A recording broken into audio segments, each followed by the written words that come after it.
요즘 신문을 보면 가슴이 아픈 이런 뉴스들을 많이 접하게 됩니다.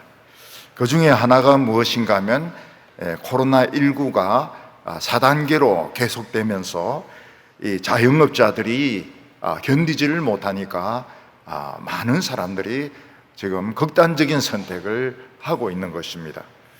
지난주에도 아마 그 극단적인 선택을 하신 분들, 자살하신 분들이 한 20명 정도 되는 것 같습니다.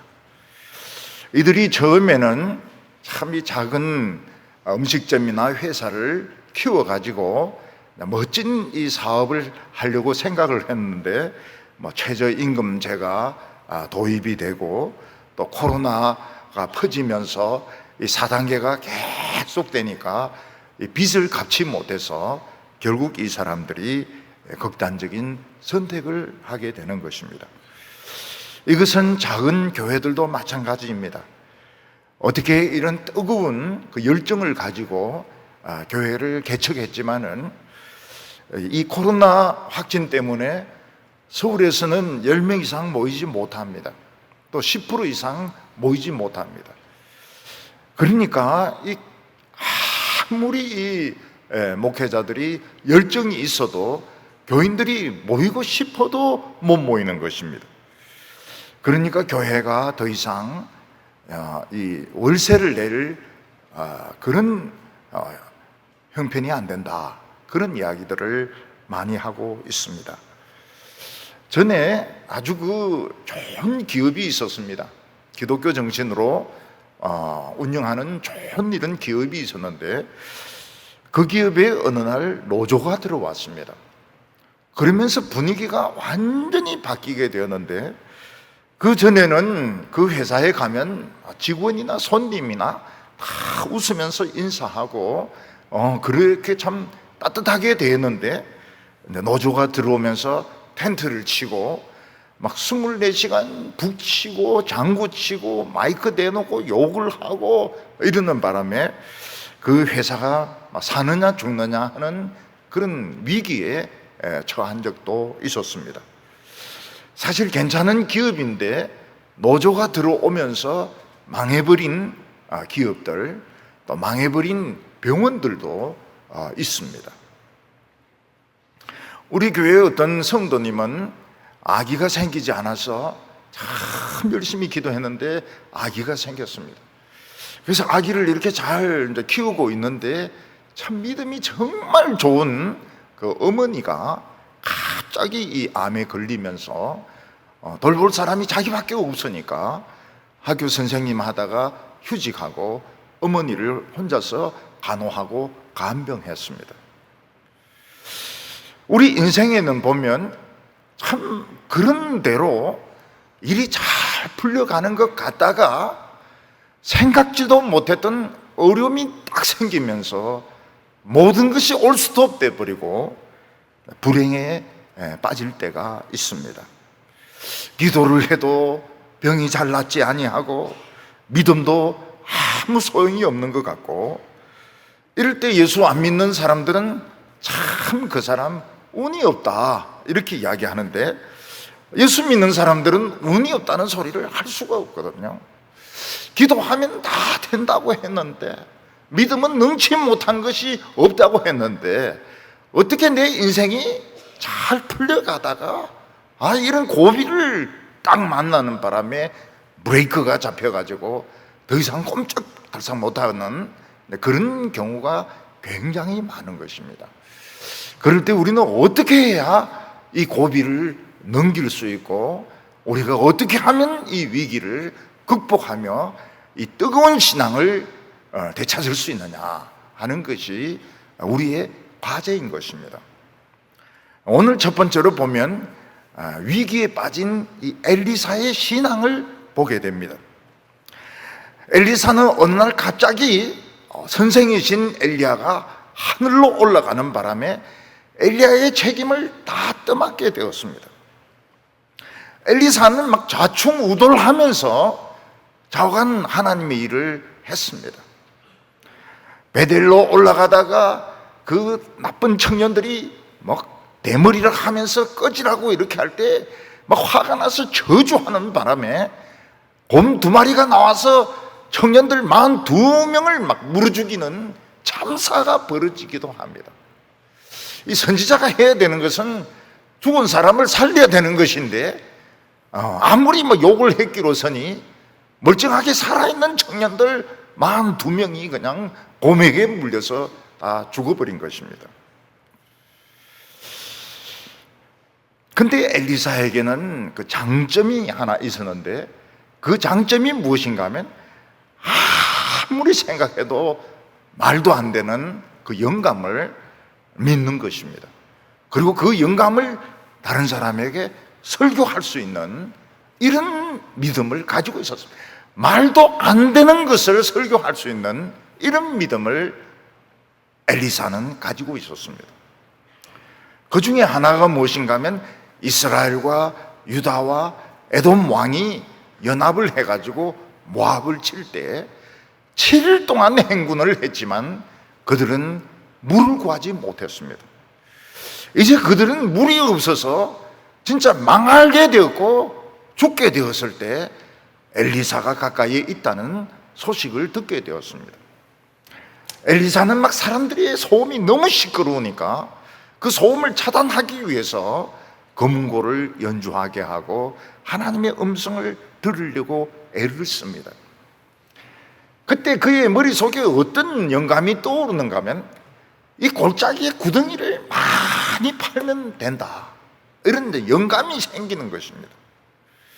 지금 이 세계 나라 백성들이 행군하고 있는 곳은 와디라고 해가지고 비가 올 때는 물이 흐르지만 비가 오르지 않을 때는 물 한 방울 나지 않는 그런 건조한 땅입니다. 근데 엘리사는 자기 머리에 생각난 이 영감이 하나님의 말씀이라고 믿습니다. 그래서 왕들에게 뭐라고 말했는가 하면 군사들에게 할 수 있는 대로 이 골짜기에 구덩이를 많이 파라고, 10,000개 이상 파라고 이야기를 합니다. 그때 뭐 말도 안 되는 소리 하지 말라고 그렇게 말할 수도 있지만은 여호사밧 같은 이런 왕은 믿음이 있었습니다.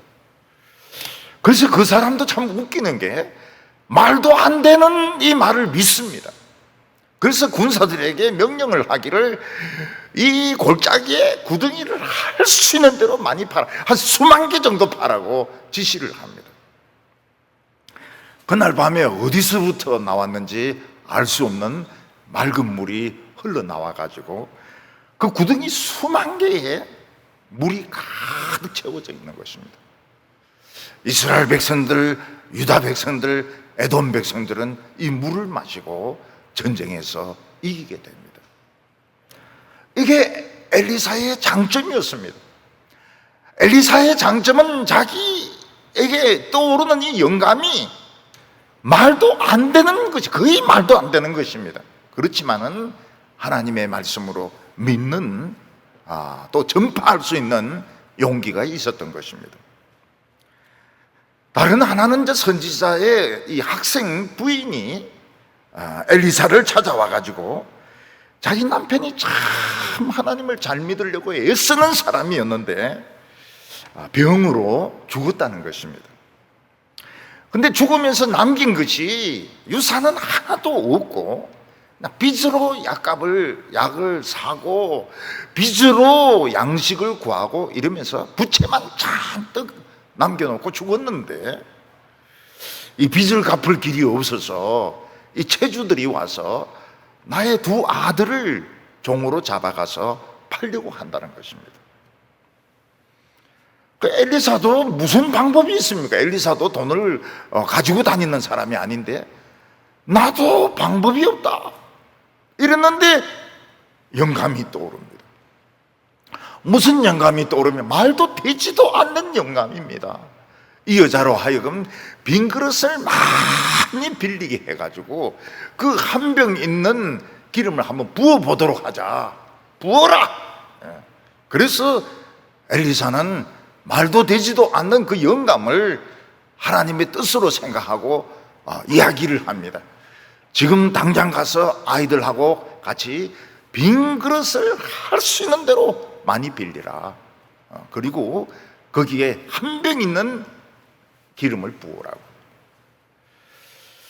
그랬더니 이 과부도 따지질 않습니다. 그냥 말도 안 되는 선지자의 말을 믿습니다. 그래서 병에 있는 기름을 부으니까 기름이 계속 나오는 것입니다. 언제 그 기름이 스톱이 됩니까?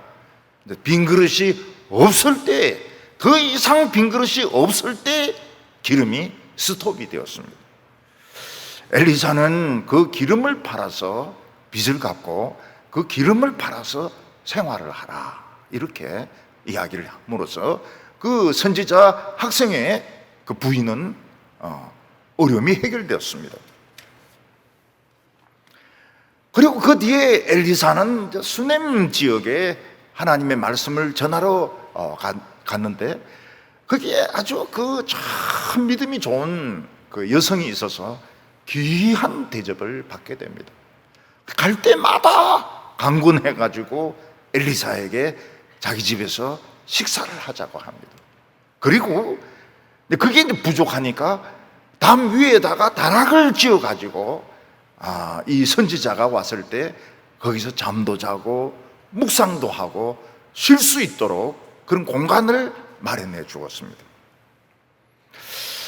엘리사는 너무 이 여성의 선대에 고마워가지고 이 여성을 도울 길이 뭐가 있는가? 그래서 불러가지고 묻습니다. 나 좀 너무 고마워서 뭐 담례를 하고 싶은데 뭘 어떻게 해주면 좋겠냐고. 그러니까 그 부인은 뭐라고 나는 원하는 것이 아무것도 없다는 겁니다. 나는 원하는 것이 아무것도 없고 그냥 일반 백성들 같이 그냥 살면 된다는 것입니다. 그 엘리사는 자기 종 게하시를 불러가지고 이 집을 좀 돌아다니면서 한번 살펴봐라. 이 집에 좀 부족한 것이 뭐가 있는지 한번 알아보라. 이러니까 게하시가 알겠습니다. 돌아다니다가 들어와서 하는 말이, 이 집에는 애가 없습니다. 남편은 늙었고 애가 없습니다. 그때 영감이 또 엘리사에게 떠오릅니다. 수넴 여자를 불러가지고 엘리사가 무슨 이야기를 합니까? 내년 이맘때에 내가 아이를 안고 있을 것이라, 아들을 안고 있을 것이라고. 그러니까 수넴 여자가 뭐라고 말합니까? 선지자여, 저를 속이지 마십시오. 저는 이미 아기를 포기한 지가 오래됩니다. 저를 속이지 마십시오. 근데 놀랍게도 이 여성은 임신을 해가지고 아이를 낳게 되었습니다. 요때까지가 좌충우돌은 했지만은 엘리사 선지자가 그냥 그런 대로 잘 나갈 때였습니다. 엘리사가 이런 식으로 계속 나간다면 아마 엘리야 같은 그런 능력의 종으로 인정을 받을 수 있을 것입니다. 그때 엘리사의 사역에 브레이크가 딱 걸리게 됩니다. 무슨 브레이크가 걸리게 됩니까? 이 기도해서 난 이 아기가 잘 자라다가 어느 날 죽어버린 것입니다. 기도해서 난 아기가 죽는 것입니다. 어느 날 이 아기가 아버지 그 추수하는데 그 구경하고 싶다고 그렇게 따라가고 싶다 하다가 가서는 막 머리가 아프다 하면서 빨리 엄마에게 이 애를 보냈는데 애가 엄마 품에서 죽어버린 것입니다. 여기서부터 이제 엘리사는 그 모든 사역에 제동이 걸리기 시작합니다. 아마 애가 어쩌면 머리에서 너무 뜨거운 햇빛을 받아서 애가 열사병으로 죽었을 수도 있습니다. 나중에 이 애가 살아날 때 막 재채기를 하는 거 보면은 이 호흡기도 완전히 막혀 있었던 것 같습니다. 한 해 프랑스에 전 세계적으로 굉장히 날씨가 더웠던 해가 있었습니다. 그때 사람들은 막 시원한 곳을 찾아서 막 피난을 갔는데 이 프랑스에 있는 노인들은 피난을 안 갔습니다. 그래서 그 해에 프랑스에서 노인들만 한 200명 정도 죽었습니다. 너무 더워가지고 이 체온이 너무 올라가서 노인들이 죽었던 적이 있습니다. 그때 우리나라에서도 이 쪽방촌에 사는 노인들이 여러 명 죽었습니다. 여러 명 죽었어요. 너무 온도가 올라가니까 이 뭐 선풍기도 없고 에어컨도 없고 이러니까 너무 더워서 노인들이 돌아가 버리신 겁니다. 우리 교회도 나이가 많이 드신 분이 계신데 건강하셨습니다. 건강하셨어요. 근데 사위가 아무리 전화를 해도 장모님이 전화를 안 받으시는 겁니다. 그래서 사위가 막 그 장모님인데 달려와 보니까 싱크대 옆에 쓰러져서 이미 돌아가 계신 겁니다. 그래서 경찰에서 통계로 잡히기는 그냥 자연사로 잡혔지만은 사실은 자연사가 아닌 겁니다. 이것도 열사병으로 돌아가신 것입니다. 그러니까 그 해에 우리 교회조차도 한 분은 너무 더워서 이 할머니들은 특히 전기를 안 쓰려고 하기 때문에 에어컨 안 틀고 견디다가 한 분이 돌아가시는데 제가 보기에는 자연사가 아니고 이거는 열사병으로 돌아가신 것입니다. 전국적으로 통계가 나왔는데 그 통계 밖에 자연사로 돌아가신 분들 중에서 더워서 돌아가신 분들이 여러 명이 있다고 봐야 되는 것입니다. 그래서 우리나라 통계는 믿을 수가 없습니다. 통계가 믿을 수가 없어요. 참고조차 할 수가 없습니다. 얼마나 통계가 이게 엉터리인지 모릅니다. 통계는 굉장히 중요한 것인데 우리나라 이 통계는 지멋대로인 것입니다. 엘리사는 자기를 그 선대한 이 수냄 여자, 참 하나님 말씀에 대해서 적대적이고 선지자를 막 째려보고 욕을 하고 이런 세대에서 참 음식을 드시라 그러고 그를 위해서 다락도 만들어주고 참 이렇게 선대하는 이 수냄 여자의 믿음이 너무 고마워서 기도를 해가지고 하나님인데 이런 여자를 축복해야 되지 않습니까? 그래서 기도해서 낳은 아기가 잘 크다가 걸어가고 말도 하다가 갑자기 딱 죽은 것입니다. 이 엄마는 황당하죠. 이미 오래전부터 아기를 가지는 것을 포기했습니다. 이 엄마는. 그래서 선지자가 뭐 필요한 거 없느냐 할 때 없다고 대답을 했습니다. 나는 필요한 것이 없습니다. 그런데 이 선지자는 1년 뒤에 아기가 생길 것이라 했는데 진짜 아기가 생겼어요. 잘 컸습니다. 근데 걸어 다니기도 하고 말도 합니다. 근데 머리가 아프다 하면서 죽어버린 거예요. 이 여인의 마음속에 고통은 말할 수가 없었습니다. 차라리 아기가 없었더라면은 덜 고통스러울지도 모르는데 아기가 생겨가지고 막 귀여워하고 사랑하고 잘 크다가 아기가 죽으니까 이 엄마는 너무너무 황당했던 겁니다. 너무너무 황당하고 너무너무 괴롭고 하나님이 막 일부러 자기를 괴롭히는 것 같은 그런 생각까지 들었던 것입니다. 왜 하나님은 이 선한 여인의 아이를 잘 크다가 죽게 하셨을까요? 그것은 잘 알 수가 없습니다. 하나님이 죽게 한 것은 아닙니다. 이거는 틀림없이 사탄의 강한 역사가 있었던 것입니다. 엘리사는 비록 긴 기간은 아니지만 이때부터 굉장한 위기를 경험하게 됩니다. 수냄 여자는 애가 살든지 죽든지 이 엘리사 선지자의 다리를 붙잡아야 되겠다 그렇게 생각합니다. 왜냐하면 엘리사의 그 입이 하나님의 문이라고 생각했기 때문에 천국의 문이고 능력의 문이라고 생각했기 때문에 남편인데 그냥 나귀만 달라고, 종 하나하고 나귀만 달라고 하고 그냥 쉬지 않고 엘리사에게 달려와서 엘리사의 다리를 딱 붙잡습니다. 이 여자분은 남편에게도 다른 어느 누구도, 심지어는 게하시에게도 애가 죽었다는 말을 하지 않습니다. 왜냐하면 하나님에게 가면 무슨 길이 있을 줄 모르겠다, 이런 생각이 들었기 때문입니다. 근데 하나님은 엘리사에게 이 수넴 여자의 집에 엄청난 일이 일어난 것, 애가 죽은 것을 일체 말씀을 안 하셨습니다. 왜? 엘리사는 모르고 있었던 것입니다. 선지자는 하나님의 비밀을 알아야 됩니다. 남들이 모르는 것을 알아야 되고 미래에 대한 방향을 제시할 수 있어야 됩니다. 사람들이 막 불안해하고 사람들이 두려워할 때 이거는 두려워할 필요가 없다, 이거는 이렇게 나가면 된다 하는 방향을 제시할 수 있는 사람이 하나님의 선지자인 것입니다. 마이크 대놓고 막 욕을 하는 것이 선지자가 하는 게 아닙니다. 요 선지자는 욕을 그래 하면 안 돼요.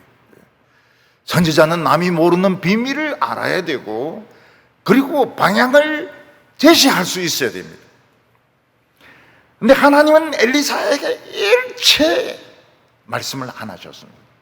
그래서 엘리사는 여인이 와서 다리를 잡을 때까지 무슨 일이 일어나는지 몰랐던 것입니다.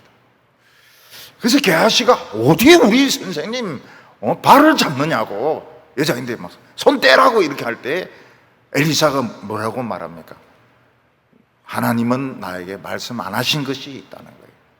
그리고 이 여자는 말할 수 없는 그런 고통을 안고 있으니까 내버려 두라고 이야기했습니다. 엘리사는 지금 어디 있습니까? 옛날 엘리야가 기도해서 불이 떨어졌던 그 갈멜산에 있습니다. 그 갈멜산에서 어떻게 하면 나는 더 능력을 받을 것인가? 불이 떨어지는 이런 능력을 받을 것인가? 뭐 이런 생각을 하고 있었을 것입니다. 근데 그동안에 한 성도의 가정에는 아이가 죽고 참 그 말할 수 없는 비통함 가운데서 이 참 선지자를 선대했던 이 수넴 여자가 절망에 빠져서 있었던 것입니다. 그래서 여자는 엘리사에게 이야기합니다. 저는 원하는 것이 없다고 말하지 않았습니까? 제가 아기를 달라고 하지 않았습니다. 저는 원하는 것이 없었습니다. 그리고 선지자가 저에게 내년 이맘때에 아이를 안고 있을 거라고 말씀하셨을 때 저는 저를 속이지 말라고 말씀하지 않았습니까? 그런데 아이가 생겼고 이 아이가 죽었습니다. 근데 이 사실을 엘리사는 전혀 모르고 있었던 것입니다. 선지자로서 이건 굉장히 큰 좌절입니다. 하나님이 엘리사에게 침묵을 지키신 것입니다. 기도해서 낳았던 아기는 죽어버리고 하나님은 엘리사에게 아무 말씀도 안 하셨던 것입니다. 그리고 엘리사는 막 공상에 빠져가지고 내가 어떻게 하면 엘리야 같이 불이 떨어지게 할 수 있느냐, 뭐 이런 생각만 하고 있었던 것입니다. 그때 엘리사에게 하나님의 영감이 떠올랐습니다. 그것이 뭔가 하면 내 종을 보내서, 내 종 게하시를 보내서 내 지팡이를 아이 얼굴에 올려놓으면 아이가 살아날 것 같은 그런 영감이 떠올랐던 것입니다. 그래서 엘리사는 게하시에게 지금 내 지팡이를 쥐고 달려가라. 중간에 아는 사람 만나도 인사하지 말고, 인사를 걸어도 대답하지 말고 그냥 그 수넴 여자의 집으로 달려가서 아이의 얼굴에 내 지팡이를 올려놓으라고 이야기를 했습니다. 그러나 엘리사의 영감은 통하지 않았습니다.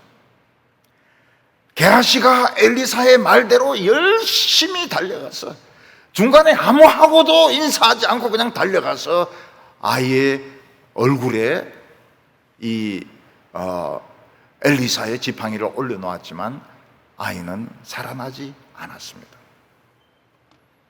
엘리사에게 영감이 떠난 것이 아니냐, 이래 되는 것입니다. 전에 어떤 교인들은 그런 말을 하는 것을 들었습니다. 우리 목사님에게서 영감이 떠난 것 같다, 영감이 떠났다, 이런 이야기를 하는 것을 들었습니다. 아마 목사님의 그 설교가 힘이 없어졌던지, 아마 목사님의 설교가 은혜가 안 되었던지 모르겠지만은 우리 목사님에게서 영감이 죽었다, 이런 이야기 하는 것은 이건 굉장히 이거는 심각한 것입니다. 목회를 그만둬야 되는 이런 위기에 처하게 된 것입니다. 왜 하나님께서는 엘리사의 영감이 실패하게 했을까요? 지금까지 엘리사는 말도 되지도 않는 하나님 말씀을 다 믿고 기적과 능력이 나타났습니다. 근데 이번에 이 영감은 틀렸습니다. 아무 효력이 없었습니다. 왜 하나님께서는 엘리야의 영감이 틀리게 하셨을까요? 하나님은 엘리야에게 내 영감이 아무리 놀라워도 병을 고치는 것은 나지, 너는 내 종에 불과하다, 너는 게하시처럼 내 종에 불과한 것이지 너가 뭐 전지전능해서 사람들의 병을 고치고 전쟁에 이기고 죽은 사람을 살리는 것이 아니라는 것을 가르쳐주고 계신 것입니다. 내 영감이 틀릴 수도 있다, 이걸 가르쳐 주신 것입니다. 만약에 엘리사의 영감이 틀릴 수 있다면 이게 틀린지 맞는 영감인지 어떻게 알 수 있습니까? 이제부터는 굉장히 혼란이 생기게 되는 것입니다.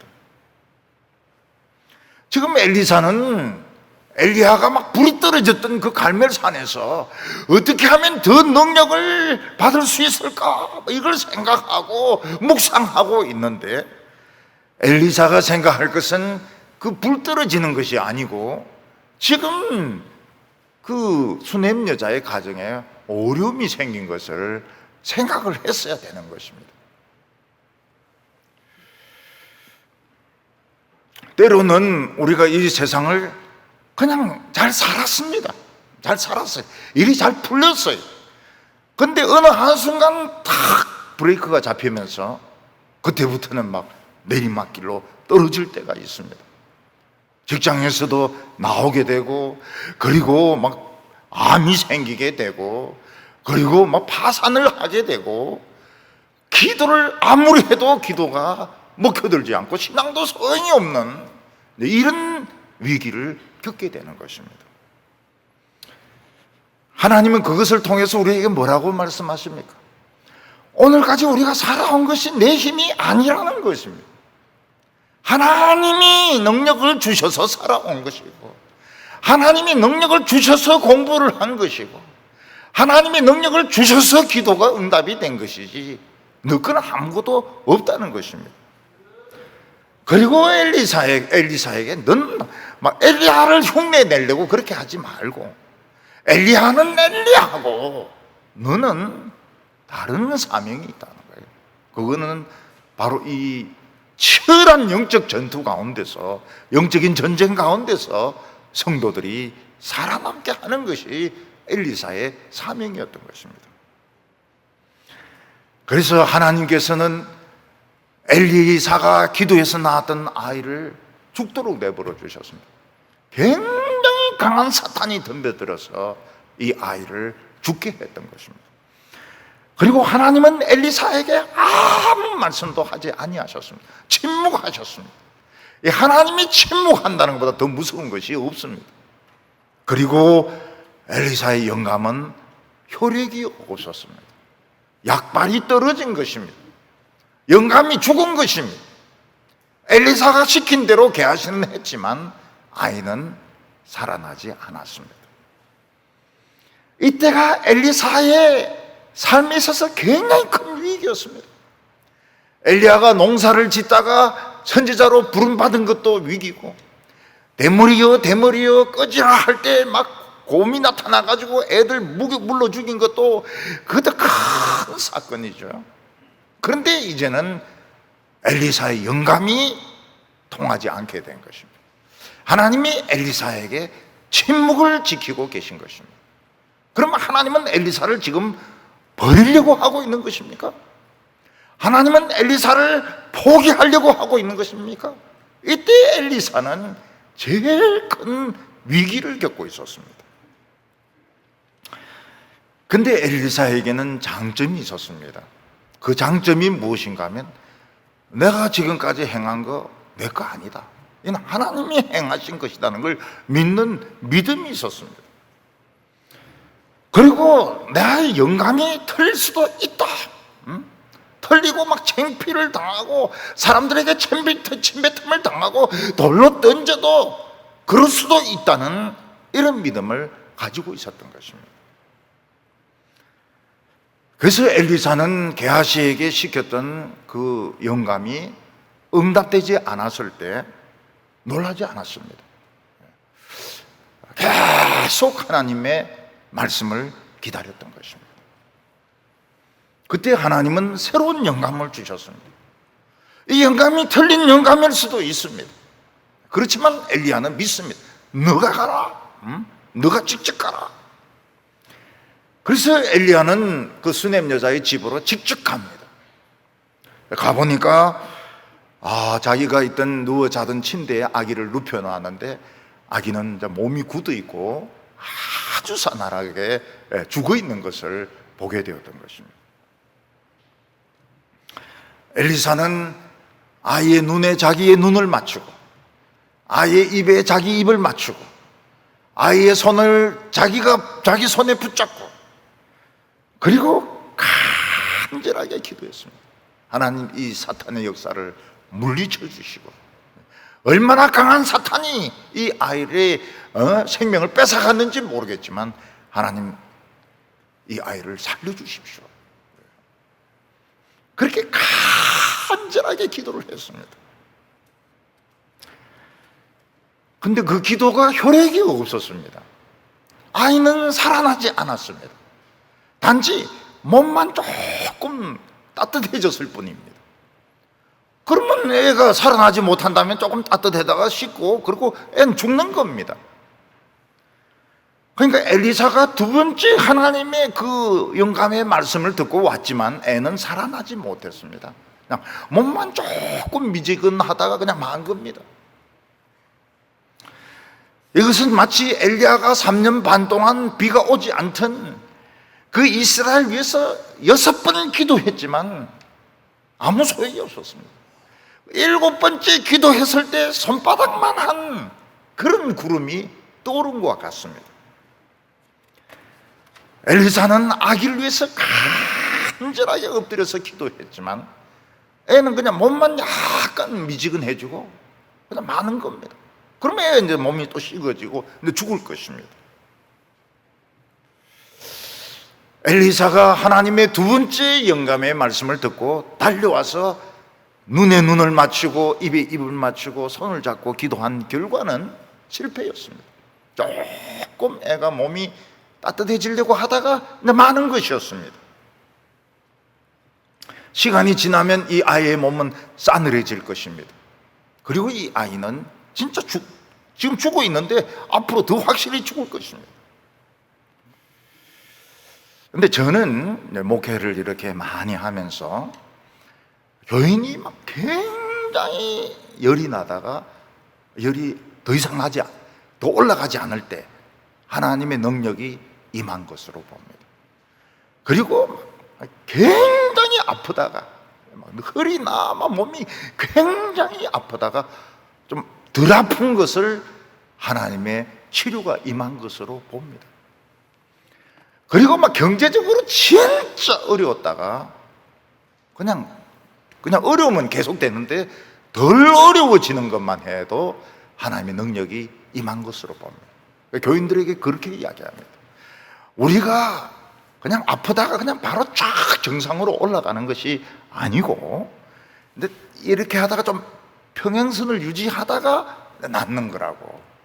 지금 좀 덜 아프면 낫기 시작하는 거라고. 하나님이 치료하기 시작하는 거라고. 근데 교인들이 그 말을 믿는지 안 믿는지는 잘 모르겠어요. 왜냐하면 아멘을 안 하니까요. 우리 교회는 원래 아멘이 없거든요. 그래서 믿는지 안 믿는지 모르겠어요. 그러니까 막 진짜 막 절벽으로 떨어지다가 안 떨어지고 대롱대롱 달려 있으면 이제 이때부터는 낫기 시작하는 것으로 저는 판단을 하는 것입니다. 그러니까 이 아기에게도 그 싸늘하던 몸이 좀 미지근해진 것은 하나님의 능력이 임하고 애가 살기 시작하는 것으로 보는 것입니다. 엘리사도 이제 그런 생각이었습니다. 그러니까 엘리사는 지금까지 여러 번 실패했습니다. 기도해서 낳았던 아기가 죽었습니다. 그리고 엘리사는 아무것도 몰랐습니다. 하나님이 침묵을 하신 것입니다. 엘리사는 막 엘리야처럼 불이 떨어지는 능력의 종이 되고 싶었지만 불은 떨어지지 않고 수넴 여자의 아이만 죽은 것입니다. 그리고 게하시에게 영감의 이야기를 했지만 아기는 살아나지 않았습니다. 자기가 직접 가서 눈에 눈을 맞추고 입에 입을 맞추고 손을 잡고 기도했지만 아이는 살아나지 못했습니다. 그냥 몸만 조금 미지근하다가 마는 것이었습니다. 근데 엘리사도 그런 믿음이 있었던 것 같아요.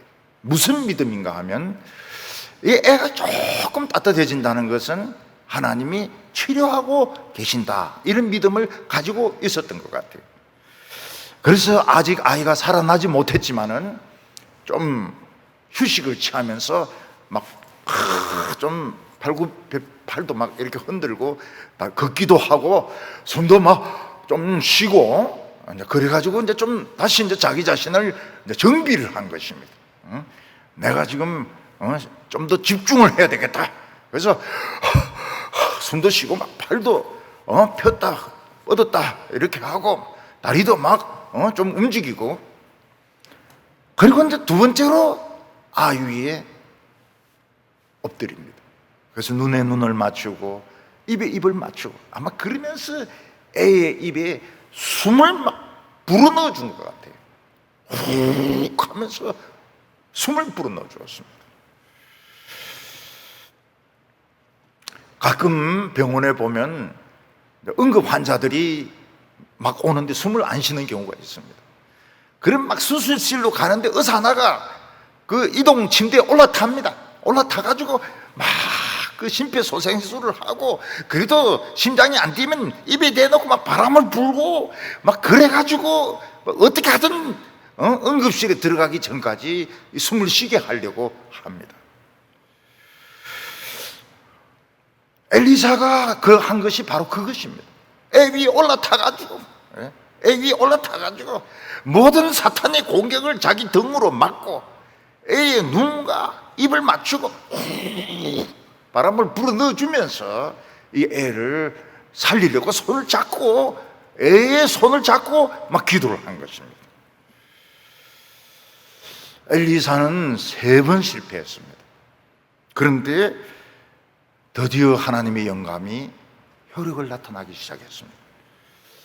애가 막 움직이기 시작하더니 재채기를 7번 막 하는 겁니다. 에치, 에치, 에치. 또 엘리사가 그 재채기를 헤아렸다는 것도 또 놀라워요. 우리는 보통 뭐 재채기 했다 뭐 이러지만은 재채기를 7번 했다는 걸 헤아렸던 것입니다. 그리고 애가 살아났습니다. 엄마 하면서 눈을 뜨면서 살아났습니다.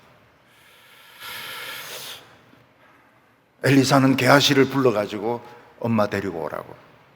그래서 엄마가 오니까 애가 앉아 있습니다. 엄마는 그 엘리사에게 절을 하고 애를 안고 자기 아무 말도 없이 자기 방으로 돌아갔습니다. 그럴 때는 말이 필요가 없죠. 그 감사, 그 감격, 그거는 말이 표현이 필요가 없는 것입니다. 그냥 절만 하고 애 안고 돌아갔습니다. 하나님께서는 이것을 통해서 엘리사, 너는 어디까지나 종에 불과하다. 너는 게하시 같은 종이야. 아무리 능력이 나타난다 하더라도 그 능력은 너 능력이 아니고 내 능력이란 말이야. 너의 영감은 틀릴 수도 있어. 하나님이 침묵할 수도 있어. 그러니까 너는 더 긴장하고 있어야지 엘리야 같이 막 불이 떨어지는 이런 선지자가 되려고 하지 말라는 겁니다.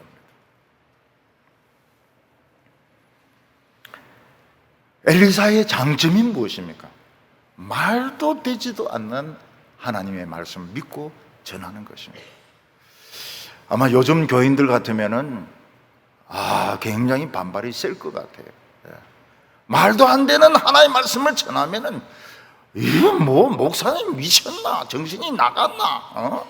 이 말도 안 되는 소리를 말이지 우리 보고 믿으라고 지금 하는 거냐고 아마 당장 그렇게 말하고 쫓아내버릴 것입니다. 엘리사의 영감은 틀렸습니다. 엉터리 영감이었습니다. 영감이 떠난 것 같았습니다. 그러나 엘리사는 몇 번 틀리더라도 나는 영감대로 실천하겠다. 그래서 애가 안 살아나도 또 인공호흡 하듯이 아이 위에 엎드려 가지고 결국은 그 아이의 미지근하던 몸이 살아있는 몸으로 변하게 되는 것입니다. 여러분, 사람이 죽어가다가 다시 살아났다. 우리 교인들이 죽어가다가 다시 살아났다. 죽었는데 살아나는 것은 좀 어렵죠. 거의 죽어가다가 살아났다는 건 큰 능력이 임한 것입니다. 우리 장로님 중에서는 완전히 숨이 넘어갔습니다. 그런데 살아서 돌아오지 않습니다. 대필기도도 하지 않습니다. 교인들 중에서도 살 가망이 없는데 살아납니다. 이제 이거를 그냥 그럴 수 있는 것으로 이렇게 생각하면 우리는 하나님의 은혜를 만홀히 여기는 자가 되는 겁니다. 우습게 하는 자가 되는 겁니다. 하나님이 죽어가는 사람을 살려내었다. 그러면 어떻게 생각해? 이제 겁나는 거 없다. 생명을 살리셨다면 먹는 것이나 입는 것이나 결혼하는 것이나 내 미래나 아무것도 걱정할 것이 없다. 이래 마음을 먹어야 되는 겁니다. 우리 교회에 그 증거가 있습니다. 증거가 몇 번이나 있어요. 어린이들에게도 있습니다. 장로님들 중에서도 있습니다. 집사님들 중에서도 있습니다. 근데 이런 것이 나타나고 있는데도 불구하고 뭐 먹고 살까? 뭐 먹고 살까? 겨울 옷이 없는데, 겨울 옷이 없는데, 털옷이 없는데, 밍크 옷이 없는데, 내 미래는 어떻게 될 것인가? 우리는 무슨 재미로 삽니까? 미래를 염려하는 재미로 삽니다. 뭔가 염려를 해야 됩니다. 염려하지 않고 그냥 가만히 있으면 그냥 죽을 것 같아요. 그러니까 뭔가 염려할 것을 찾아서 염려를 해야 우리는 살맛이 나는 것입니다. 그런데 하나님이 말씀하시는 것이 무엇입니까? 죽어가는 사람, 거의 다 죽은 사람을 살려낸 것은 겁날 것이 없다, 못할 것이 없는 거예요. 그냥 믿음으로 그냥 나가면 되는 것이지. 틀리면 또 하고, 기도 응답이 안 되면 또 하고, 그러면 되는 것이지. 겁낼 거 아무것도 없다. 그런 것을 엘리사로 하여금 체험하게 하셨던 것입니다. 그래서 엘리사의 사역에 영감이 떠나고 하나님이 침묵하시고 그의 영감이 실패했던 이런 경험들은 엘리야가 앞으로도 교만하지 않고 겸손하게 하나님의 일을 할 수 있는 그런 체험을 하나님이 시키셨던 것입니다. 이번 두 번째로는 이제 먹는 문제입니다. 죽음에 독이 있는데 죽을 이제 제자들이 먹는 것입니다. 엘리사가 하나님의 말씀으로 제자들을 키우는데 제일 문제되는 것은 역시 먹는 문제였습니다. 이 선지자 제자들은 하던 일을 그만두고 원래부터 실업자인지 모르겠지만 하던 일을 그만두고 지금 하나님의 말씀만 배우고 기도하는 것만 배우고 막 영감을 얻으려고 애를 쓰는 사람들입니다. 그러니까 그들은 돈이 없었어요. 먹을 것이 없었습니다. 그래서 그들은 산에 가서 나무를 뜯기도 하고 들에서 나무를 뜯기도 하고 또 다른 사람에게 이제 밀을 빌리기도 하고 보리를 빌리기도 하고 이제 이러면서 생계를 유지했던 것입니다. 선지자가 엘리사가 길갈 땅에 가니까 큰 흉년이 들어서 사람들이 먹을 것이 없어요. 그래서 선지자 제자들은 굶어가면서도 하나님의 말씀을 들으려고 엘리사 앞에 모여 있었습니다. 많이 모여 있었습니다. 그들은 다 굶주린 사람들이었습니다. 엘리사는 지금 학생들이 지금 배가 굉장히 고픈 것을 알고는 큰 솥에다가 물을 끓이라고 했습니다. 거기에 가루를 집어넣고 밀가루나 보리가루를 집어넣고 이제 야채를 집어넣어서 국을 끓이라고 했습니다. 이게 이제 국인지 죽인지, 국이냐 죽이냐, 죽에 가깝죠. 죽에 가깝죠. 가지고 있는 밀은 적고 먹어야 될 사람은 많고 이러면은 방법은 하나밖에 없습니다.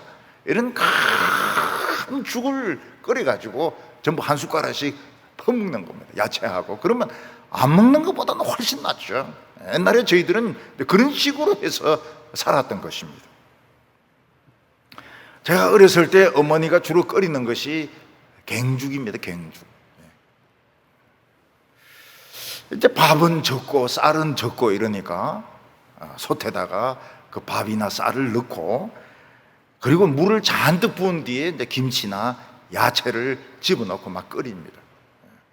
그리고 이제 우리인데 한 그릇씩 퍼주는 거예요. 진짜 먹기 싫었습니다. 먹기 싫었어요. 지금은 절대로 먹지 않습니다. 지금은 그 갱죽 그거 절대로 먹지 않습니다. 근데 제가 놀라운 것을 발견했어요. 아니 부인들이, 서울 부인들, 대구 부인들이 이 김치국밥이라 이러면서 이걸 막 굉장히 맛있다고 먹는 거예요. 우리는 그거를 죽어도 안 먹는데 부인들이 그걸 김치국밥 돈 주고 사서만 먹는 거예요. 그래서 저는 이해가 안 돼요. 근데 더 견딜 수 없는 것이 있습니다. 그게 뭔가 하면 제 집사람이 이거 너무 맛있다 하면서 먹으라고 제 입에 강제로 이제 넣어주는 겁니다. 근데 자신이 먹는 거야 그건 뭐라고 할 수 있습니까? 근데 제 입에 막 그냥 쑤시 얹는 거야. 이게 맛있다고, 김치국밥 맛있다고. 그때는 정말 죽고 싶죠. 자기만 먹으면 되지. 지금 이 꿀꿀이 죽에 막 질릴 대로 질린 이 지금 저에게 그거를 막 입에 그걸 사랑이라고 생각하는 겁니다. 저에게 그걸 막 강제로 넣어주는 걸 남편에 대한 끔찍한 사랑이다. 진짜 저는 끔찍한 사랑 때문에 여러 번 죽을 뻔했습니다. 제자들은 이제 그런 꿀꿀이 죽을 이제 만든 거예요. 밀가루 집어넣고 보리가루 집어넣고 그 다음에 이제 야채를 집어넣고 이래서 팔팔팔 끓여가지고 이제 한 그릇씩 이제 퍼주려고 하는 겁니다. 근데 문제는 이제 들판에 채소를 캐러 간 사람이 문제였습니다. 그런데 채소를 많이 캤는데 정체를 알 수 없는 열매를 보게 된 것입니다. 포도 넝쿨에 들호박이 열린 겁니다. 이 정체불명의 호박이죠. 포도 넝쿨이면 포도가 열려야 되고 들호박이면 호박 넝쿨에 열려야 되는데 포도 넝쿨에 들호박이 맺힌 겁니다. 이거는 굉장히 조심해야 돼요. 그가 그 정체불명의 열매를 따오는 건 좋은데 따가지고 와가지고 물어봐야 됩니다. 이거 먹어도 되는 거냐 안 되는 거냐, 어? 국에 넣어도 되는 거냐 안 되는 거냐, 그거 물어봐야 됩니다. 근데 이 사람은 묻지도 않고 막 싹싹싹 썰어가지고 그 국에 넣어버린 거예요.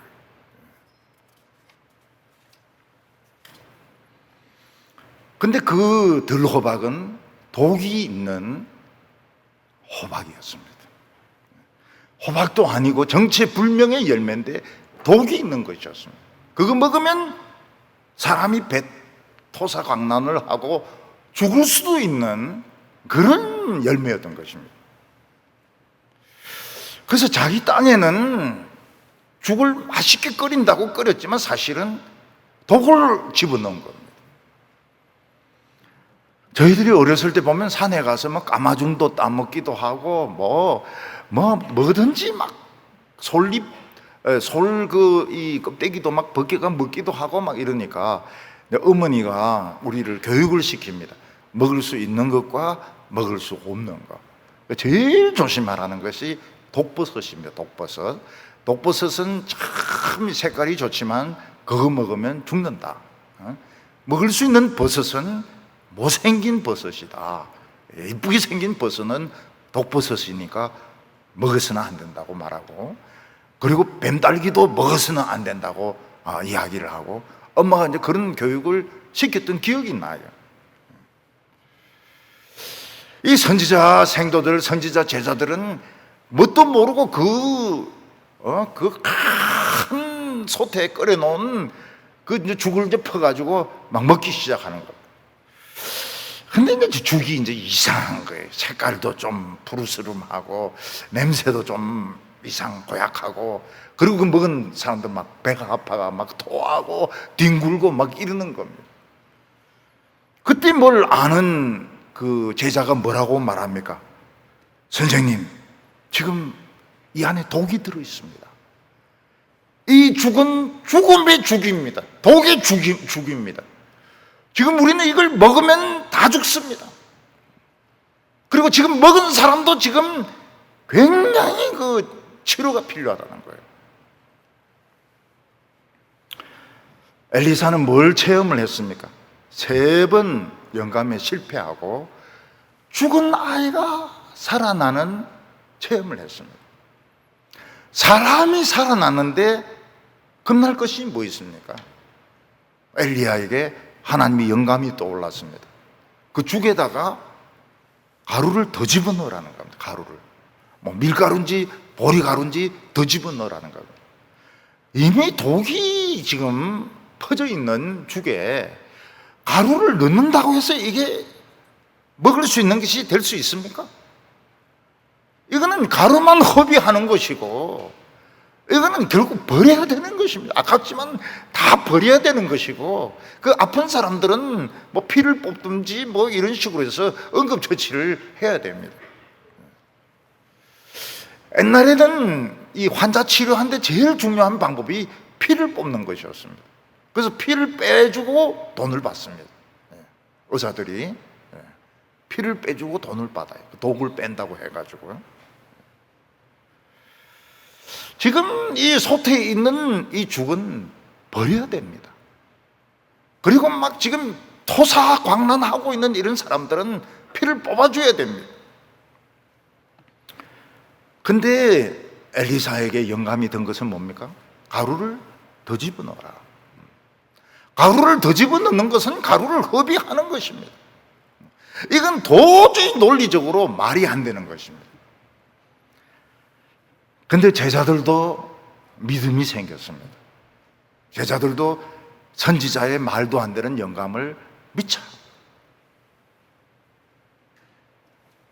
그래서 그들은 그 독이 있는 죽을 버리지 않고 거기다 가루를 더 집어넣었습니다. 그리고 막 돌렸습니다. 그 아까운 가루를 그냥 허비하고 버리는 것 같았습니다. 이 죽은 버려야 되는 죽인데, 그리고 그 독 열매 따온 그놈 두들겨 패야 되는데, 이 독이 없어졌습니다. 뭐 퍼먹어 보니까 아마 엘리사가 먼저 퍼먹어 봤을 겁니다. 퍼먹더니 괜찮아, 파인, 괜찮아. 너희들도 먹어라. 그리고 지금 막 뒹굴고 있는 사람도 먹여. 다 낫는 거야. 다 낫는 거야. 다 먹어보니까 낫는 것입니다. 그래서 그 엄청난 죽을 버리지 않고 전부 이제 배부르게 먹었고, 심지어는 그 독이 있는 그 호박까지 썰어서 먹게 된 것입니다. 예수님께서는 사람이 떡으로만 살 것이 아니요 하나님의 입에서 나오는 말씀으로 살 것이라고 했어요. 이 사람은 우리를 말합니다. 우리 하나님의 사람을 말합니다. 안트로포스, 모든 사람을 말하는 것이 아닙니다. 하나님의 사람을 말하는 것입니다.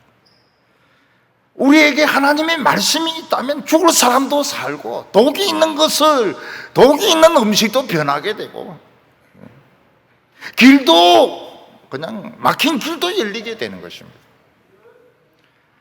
그런데 오늘 이 말씀을 오해해가지고 일부러 상한 생선을 먹고 독이 있는 음식을 먹으면 어떻게 됩니까?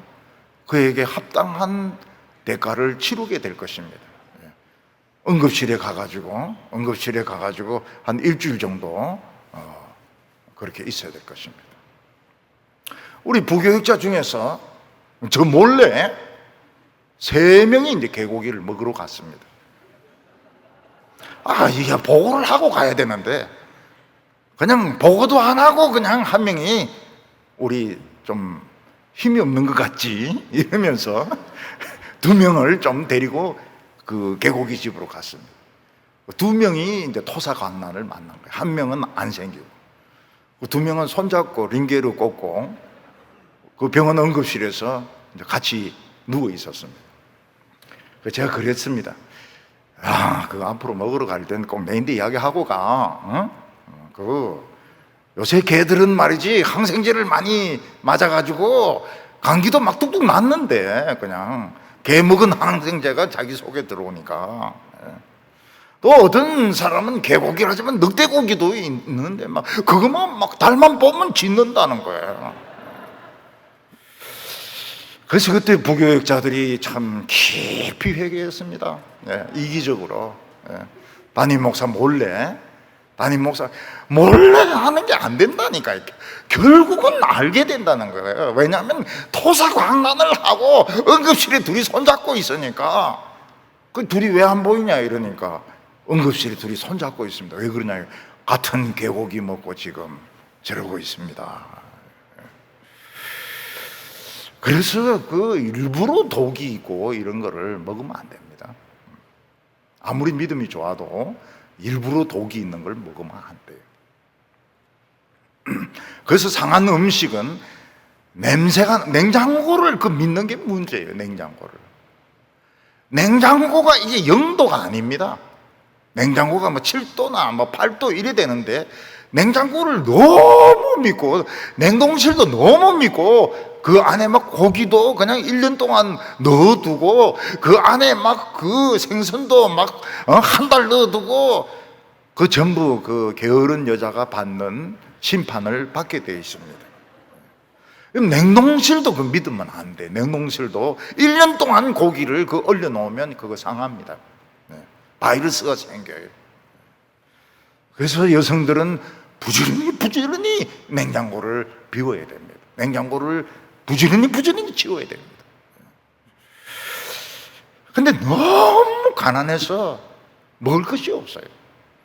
근데 보리를 삶았는데 보리가 약간 맛이 간 겁니다. 그 물에 씻어서 먹어도 배탈 안 나요. 또 빵을 어디서 구했는데 곰팡이가 피가 있는 거예요. 곰팡이만 떼가지고 먹어도 배가 안 아파요. 배가 안 아파요. 이제 이런 경우에 하나님이 지켜주신다는 것인지, 일부러 곰팡이 핀 그 빵을 먹고 믿으면 다 통한다. 그리고 여러분 과일도 상처가 나면 썩거든요. 그래서 그 상처난 과일을 먹지 말라고 하잖아요. 상처난 과일을 먹지 말라고. 거기 안에 썩는다고. 근데 그거 버리기 아까워가지고 핥아먹고 이러다가 배탈이 난다고. 근데 생명을 살렸으면 사실 못할 게 없습니다. 우리 교인들은 겁을 내지 마세요. 염려를 하지 마세요. 왜냐하면 이미 그런 체험들을 제가 설교에서도 여러 번 이야기했습니다. 두려워하지 말라고요. 먹는 거 두려워하지 말고, 결혼도 두려워하지 말고, 결혼도 두려워하지 말고, 그리고 곰팡이 핀 빵도 두려워하지 말고. 저희들은 어렸을 때 곰팡이 핀 빵 얻어가 많이 먹었는데 뭐 배탈 날 시간이 없습니다. 우리는 너무 배가 고파가지고 배탈 날 시간 없이 그냥 다 나가버려요, 몸 밖으로. 오늘 여기 세 번째는 모지라는 이제 보리떡입니다. 선지자들에게 늘 따라오는 문제는 배고픔이었습니다. 그것은 단순히 그들이 가난하거나 먹을 것이 없다는 뜻이 아닙니다. 하나님의 종들은 가난해봐야 압니다. 가난해봐야 진짜 하나님의 말씀을 붙드는 사람인지, 아니면 그냥 이걸 직업으로 삼는 사람인지 구분이 되는 겁니다. 그 말씀의 깊이를 딱 들어보면 알아요. 아, 이 사람은 진짜 이 어려운 가운데서 정말 말씀을 캐는 사람이구나. 아, 이 사람은 그냥 번지르하게 듣기 좋게 하는 사람이나 딱 구분이 돼요. 그래서 저는 뭐 교육자들을 괴롭히고 이렇게 하진 않지만 모든 것을 잘해주지 않습니다. 모든 것을 잘해주지 않아요. 뭐 집 문제라든지 뭐 모든 걸 잘해주지 않습니다. 왜냐하면 자기 자신이 깨닫고 자기가 하나님의 말씀을 깨닫고 또 있어야 될 것인지 떠날 것인지 결정을 너가 해라, 그런 뜻으로 모든 것을 잘해주지 않습니다. 장로님들은 막 모든 걸 잘해주고 싶어요. 그렇지만은 저는 생각이 좀 틀립니다. 그러면 그 사람 목회자는 한평생 그 사람은 돈만 밝히는 그 지급 목회자밖에 안 되는 겁니다. 정말 살 길이 없을 때 하나님의 말씀을 붙들어야 이 말씀이 살아나게 되고 기도가 응답이 되게 되고 부흥이 일어나게 되고 코로나를 건네지 않게 됩니다. 코로나 심하면 뭐 그냥 좀 쉬면 되는 것이죠. 또 코로나가 좀 죽으면 교인들 다 돌아옵니다. 다 돌아올 걸 저는 믿고 있습니다. 한 번은 어떤 사람이 바알 살리사라는 곳에서 왔는데 그들은 이 선지자 학생들이 배가 고프다는 것을 알고 보리떡 20개나 가지고 왔습니다. 그리고 야채도 가지고 왔습니다. 근데 문제는 학생들이 너무 많은 겁니다. 학생들이 100명이 넘어요. 그러면 할 수 있는 방법이 뭡니까? 이 20개의 보리떡을 100개로 잘라가지고 조금씩 나누어 먹는 수밖에 없는 겁니다. 그리고 야채를 소금에 절여 먹든지 아니면 뭐 끓여 먹든지 그런 방법밖에 없었습니다. 참 어떤 사람이 보리떡 20개를 가져온 건 참 고마운데 선지자들이 학생들이 너무 많은 거예요. 100명이나 있는 겁니다. 옛날에 우리 교회에서 총신에 가서 설교하면 그 점심을 우리가 다 제공을 합니다. 점심 닭 반 마리 막 이런 거. 그때 학생들이 제일 좋아합니다.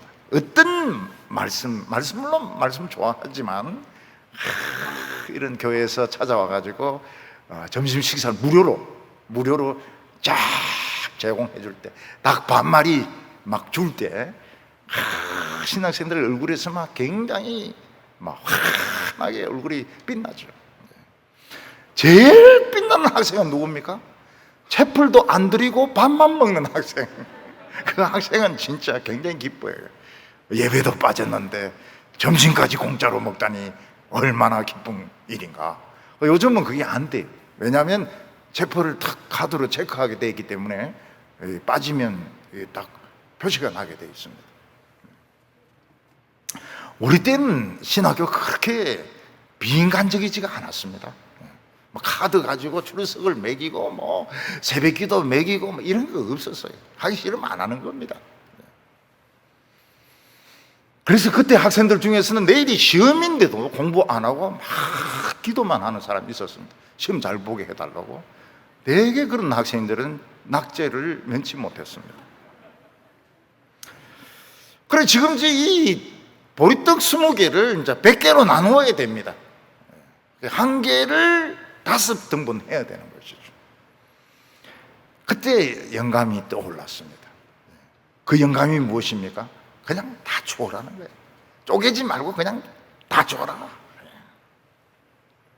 그냥 굶은 사람은 굶고 그냥 다 줘라. 그러면 떡이 남을 거라고 했습니다. 보리떡이 남을 것이라는 하나님의 영감이 떠올랐습니다. 이 무엇을 말합니까?